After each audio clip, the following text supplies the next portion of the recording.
जो आप ट्वीट करते हैं, ये जो ट्वीट आपने अक्टूबर 4 को किया हुआ है, यह ट्वीट आपने राहुल जी के अनुमति से, उनसे पूछने के बाद और उनसे सत्यापित करने के बाद ही किया होगा, क्योंकि आप कम्युनिकेशन के हेड हैं। ममता जी, बंगाल के अंदर शासन आपका है, सरकार आपकी है, पुलिस आपकी है, सारी व्यवस्थाएं आपकी है। फिर भी जब आप कह रहे हैं कि बंगाल के अंदर दंगे होंगे, तो दंगा तो कोई दूसरा नहीं करवाएगा, दंगे आप कराएंगे, क्योंकि सरकार की बागडोर आपकी है। 4 अक्टूबर 2025 यानी कि लगभग आज से 6 दिन पहले कांग्रेस पार्टी के कम्युनिकेशन हेड जयराम रमेश जी ने एक ट्वीट किया। वह ट्वीट आप सबके समक्ष है। मैं बहुत लंबा ट्वीट है, आप देख सकते हैं कि बहुत लंबा ट्वीट है। मैं इतना बड़ा ट्वीट पढ़ूंगा नहीं, उसका कुछ पोर्शन पढ़ता हूं। The Modi government must explain why Russia, once India's most reliable strategic ally, has chosen to ignore New Delhi's appeal and proceed with supplying advanced RD-93MA engines to Pakistan's fleet of Chinese-made JF-17 fighter jets. कुल मिलाकर के इस tweet में Congress party ने मोदी जी को घेरने की चेष्टा की। देश के प्रधानमंत्री को घेरने के चेष्टा में उन्होंने यह दिखाने का प्रयास किया कि रशिया और पाकिस्तान एक अंडरस्टैंडिंग में पहुंचे हैं और रूस और पाकिस्तान के बीच एक मसौदा, एक ट्रीटी साइन हो रहा है, जिसमें कि पाकिस्तान के पास जो JF-17 फाइटर जेट्स हैं, जो चीन में निर्मित हुए हैं, उसके लिए रशिया उन्हें RD-93MA इंजन सप्लाई करेगी। फाइटर जेट पाकिस्तान का है और एक ट्रीटी होगा, एक समझौता होगा रूस और पाकिस्तान के बीच, और रूस उस JF-17 फाइटर जेट के लिए इंजन बना करके पाकिस्तान को सप्लाई करेगी। और उन्होंने कटघरे में देश के प्रधानमंत्री को, देश के कूटनीति को, देश के सामरिक नीति को, देश के स्ट्रेटेजी को कांग्रेस पार्टी ने कटघरे में खड़ा कर दिया और तमाम सवाल पूछे कि ये कैसे हो सकता है, रूस और भारत तो बहुत पुराने साथी थे, आखिरकार क्या हो गया जो भारत के इतने अपील करने के पश्चात भी रूस ने भारत को अनदेखा कर दिया और इस प्रकार का एक समझौता पाकिस्तान के साथ कर रहा है। पूरे जगह यह न्यूज छपा, मगर बाद में जब असलियत सामने आई तो जैसा होता है कि कांग्रेस पार्टी की सच्चाई सामने आई। कांग्रेस पार्टी तो अपनी विश्वसनीयता खो ही चुकी है। अब रशिया ने स्पष्ट रूप से बताया, जो अखबारों में छपा भी है, कि इस प्रकार की कोई समझौता रशिया और पाकिस्तान के बीच, रूस और पाकिस्तान के बीच नहीं हो रहा है, जिसमें कि रूस पाकिस्तान के JF-17 फाइटर जेट के लिए कोई इंजन सप्लाई करेगा। ये बेबुनियाद है, ये फेक है और इस प्रकार की कोई बातचीत भी रूस और पाकिस्तान के बीच में नहीं हो रही है। और सोर्स के माध्यम से अखबारों में यह भी छपा कि रशिया के बड़े जो कूटनीतिज्ञ हैं, उनका यह मानना है कि दिसंबर के माह में, इसी वर्ष 2025 के दिसंबर के माह में, जो रूस और भारत के बीच एक बहुत बड़ा समिट होने वाला है भारतवर्ष में, जिसमें कि रशिया के राष्ट्रपति प्रेसिडेंट पुतिन स्वयं आ रहे हैं और प्रेसिडेंट पुतिन ने भी अपने दोस्त मोदी जी के लिए बहुत तारीफें लिखी है अपने ट्वीट में इस समिट को लेकर। उस समिट से पहले लगता है कुछ ऐसी ताकतें हैं जो अनबन पैदा करने के लिए प्रयास कर रही हैं, ऐसा रशिया में सोर्स ने बताया और यह अखबारों में छपी है। आप सोच के देखिए और आप पीछे जाके देखिए, G20 हो या कोई देश में बहुत बड़ा समिट हो, उससे पहले इस प्रकार की हरकतें कांग्रेस जरूर करती है कि कहीं न कहीं पूरे विश्व में भारतवर्ष की छवि पर डेंट पड़े, कहीं न कहीं एक फेक न्यूज के सहारे एक मनगढ़ंत कहानी बनाया जाता है जिससे भारत की साख नीचे दिखे। मैं जयराम रमेश जी से पूछना चाहता हूं, आप कोई छोटे नेता नहीं हैं। आप कांग्रेस पार्टी के कम्युनिकेशन के हेड हैं, अर्थात जो आप ट्वीट करते हैं, ये जो ट्वीट आपने अक्टूबर 4 को किया हुआ है, यह ट्वीट आपने राहुल जी की अनुमति से, उनसे पूछने के बाद और उनसे सत्यापित करने के बाद ही किया होगा, क्योंकि आप कम्युनिकेशन के हेड हैं। तो ये राहुल गांधी विदेश जाते हैं, विदेश से आने के बाद इस प्रकार की ट्वीट कराते हैं और पूरा आपका इकोसिस्टम एक्टिव हो जाता है, अखबारों में छपने लगता है, न्यूज में इस पे डिबेट होनी शुरू हो जाती है। आपके जो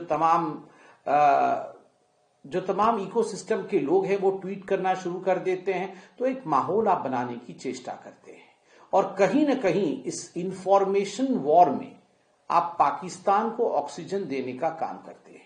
इसके पीछे का कारण क्या है?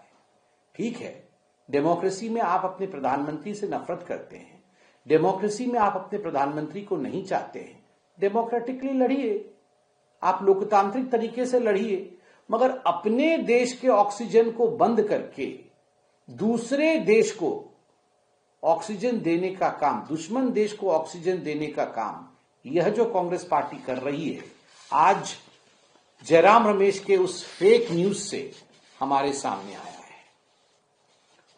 और अब मैं बंगाल की तरफ कूच करता हूं और जिस प्रकार से ममता बनर्जी जी ने इलेक्शन कमीशन को लेकर कमेंट किया है और जिस प्रकार से इलेक्शन कमीशन के SIR, जो स्पेशल इंटेंसिव रिवीजन, जिसके विषय में आप सभी जानते हैं, ये एक प्रक्रिया है, समय समय पर होती रहती है। ये इलेक्शन लिस्ट को लेकर जो SIR की समीक्षा शुरू होगी बंगाल में और उसके विषय में इलेक्शन कमीशन की टीम बंगाल गई थी, उसके पश्चात बंगाल की मुख्यमंत्री ममता बनर्जी ने जो प्रेस कॉन्फ्रेंस किया है वो अपने आप में चौंकाने वाला है, वो अपने आप में चिंताजनक है। वो चौंकाने वाला इसलिए है कि एक मुख्यमंत्री इस प्रकार के शब्दों का प्रयोग कर सकती है, यह विश्वास से परे है। उन्होंने कहा, ममता बनर्जी ने कहा कि अगर SIR होगा तो बंगाल के अंदर दंगे होंगे और केवल दंगे ही नहीं, बहुत सारे उसके ऐसे परिणाम होंगे जो भयावह होंगे।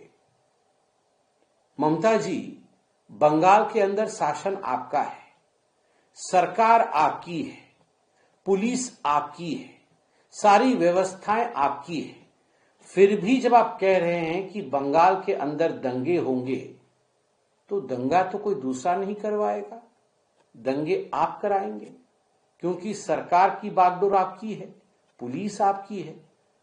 मतलब ममता जी, आप धमकी दे रही हैं कि अगर एक संवैधानिक प्रक्रिया बंगाल के अंदर होगी जो कि भारत के संविधान की मान्यता के अनुसार होगी, तो बंगाल की मुख्यमंत्री दंगा करवा देंगी और भयावह परिणाम बंगाल के अंदर सृजित करवाएगी। यह गैर संवैधानिक भाषण, यह चौंकाने वाला है कि एक मुख्यमंत्री इस प्रकार से कह सकती है।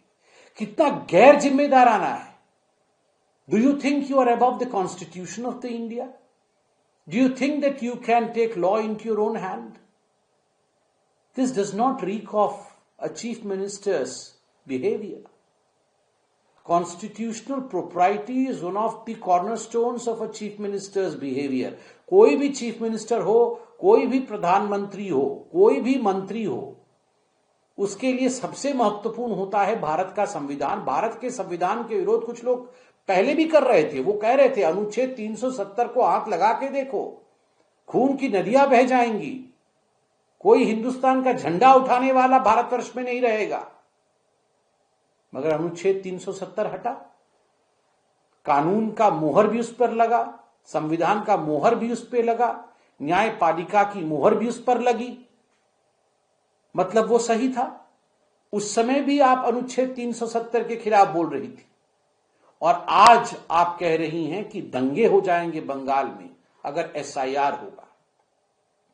आप किस लिए कह रही हैं, मैं आपको स्पष्ट रूप से बताता हूं। क्योंकि आप जानती हैं कि अगर ट्रांसपेरेंट इलेक्शन होंगे, अगर सुचिता के साथ इलेक्शन होंगे, if the election list is cleared of malafide intentions, तब बांग्लादेशी और रोहिंग्यान घुसपैठिए बाहिरागत जो बाहर से इस राज्य में, इस राष्ट्र में प्रवेश किए हैं, वो वोट नहीं दे पाएंगे। बांग्लादेशियों और रोहिंग्यान से बड़े हमारे भारतवर्षी हैं, हमारे भारत के निवासी हैं। मगर मुझे दुख के साथ कहना पड़ रहा है कि ममता बनर्जी के लिए बांग्लादेशी और रोहिंग्यान, उनके लिए अगर उन्हें बंगाल में दंगे भी कराने पड़े, खून भी बहाने पड़े और भयावह परिस्थिति भी उत्पन्न कराना पड़े, तब भी वो उससे पीछे नहीं हटेंगी। यही चेतावनी ममता बनर्जी ने कल अपने बयान में दिया है। और मुझे तो बड़ा दुख होता है, वो किसको मीर जाफर बोल रही है, किनको वो मीर जाफर बोल रही है? जो देश के नागरिकों को देश का नहीं माने, जो देश के नागरिकों को हित को दरकिनार करके विदेशी घुसपैठियों को अपना माने, विदेशी घुसपैठियों के लिए खून की नदियां बहाने के लिए तैयार हो जाए, दंगे करवाने के लिए तैयार हो जाए, वो देशद्रोही है। या जो कानून के परचम को आगे लेकर बढ़े, संविधान के साथ आगे बढ़े, वो देशद्रोही है। यह निर्णय बंगाल की और भारत की जनता करेगी। मुझे अंत में सिर्फ इतना ही कहना है, ममता बनर्जी, यह आपका अहंकार है कि आप अपने आप को संविधान से, न्याय प्रणाली से और भारतवर्ष के संवैधानिक संस्थाओं से बड़ा मानती है। याद रखिए, कितनी बार का भी मुख्यमंत्री या प्रधानमंत्री हो, संविधान से, बाबा साहेब अंबेडकर के संविधान से बड़े आप नहीं हो सकते। और हां, दंगे आप शुरू करवाने का धमकी दे रही हैं, मुझे तो लगता है आपने शुरू करवा दिया है। बंगाल के ही निवासी ट्राइबल लीडर खगेन मुर्मू के ऊपर उनका खून बहाकर जिस प्रकार आपने हमला कराया है, यह दंगे आरंभ करने का काम आपने किया है। आपने दंगे शुरू किए हैं, बंद लोकतांत्रिक तरीके से जनता का आदर करते हुए हम करेंगे। तृणमूल कांग्रेस हारेगी, भारतीय जनता पार्टी जीतेगी। धन्यवाद।